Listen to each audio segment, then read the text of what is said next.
But anyway, you can do that. But I want to explain to you the floating pin. Guys, why we have a floating pin? Remember this. Because we have the piston on one side. If we have the piston, two pistons, one piston here, you don't need a floating pin.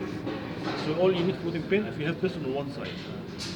And the idea is to make the whole caliper moves and compensate for that movement from one side. If you have two pistons applying force at the same time, you don't need the caliper to move. All you need the caliper to move if you have the piston on one side, which is on this one. How would you explain it again? So you say the moving pin. Okay, I'll explain it. When you apply pressure in that hole, it's gonna go where? To the piston. Right. So the piston is gonna push the pads here. Right. The caliper has to go the opposite direction. Oh, I see. To compensate, I got you. To distribute the force on both sides. Okay, this one here, this is for time.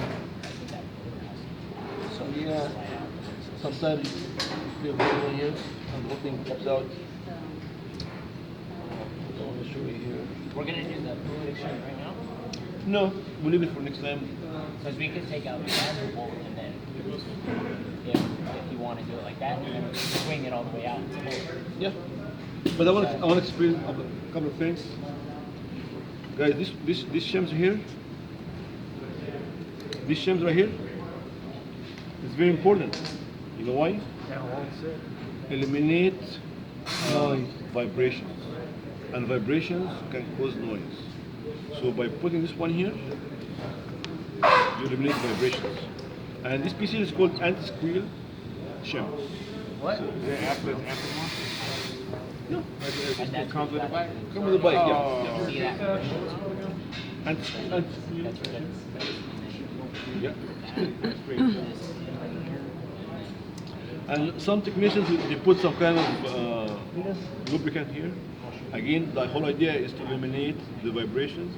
By eliminating the vibrations, eliminate the noise. Again, some of these has a line. Everyone can see the line? Yeah. That line will show the wear. See the line? If that thing doesn't show, it's time for replacement. As long as it shows the line, it's small. Yeah. And normally, if the pads goes to 1/8 of an inch, it's time for replacement. Let me ask, can Is you? that on most bikes? Yeah, most bikes. If you can look at most pads. Remember when I talked about adding grease? There is a pin goes right here, so you have to grease this area because the pad moves. Yeah. Again, you try to eliminate any vibrations, and vibrations will create noise. So, any question, guys? Yes. No, what? How do we get it off? This you have to loosen this one. Okay, guys, go ahead. I'll give you the permission to do it. All right. All right. Come to that conclusion, right? This is loose, that can come all the way back. Listen, this will loosen the whole nut. We're gonna loosen the whole thing. What year is this? This is 04.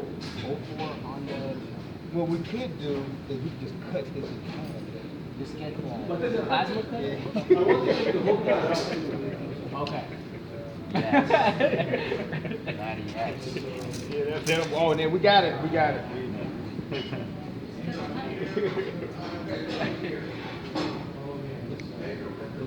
No.